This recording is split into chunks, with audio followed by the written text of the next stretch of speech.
baada ya kumshuhudia Young Africans akiondoka na ushindi wa kishindo wa magoli 6-0 dhidi ya Mbeya City. Sasa twende tuangalie mechi ambazo zitakuwa siku ya kesho, siku ya tarehe 17 mwezi wa 4 mwaka 2026 katika NBC Premier League.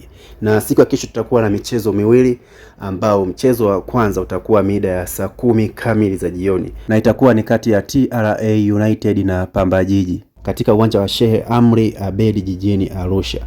Na tukiangalia kwenye msimamo tunamwona TRA United yuko nafasi ya 7 akiwa na pointi 24, lakini Pamba Jiji yuko nafasi ya 6 na ana pointi 26. Moja kwa moja twende tukaangalie mchezo wa pili ambao utakuwa ni kati ya Azam na JKT Tanzania.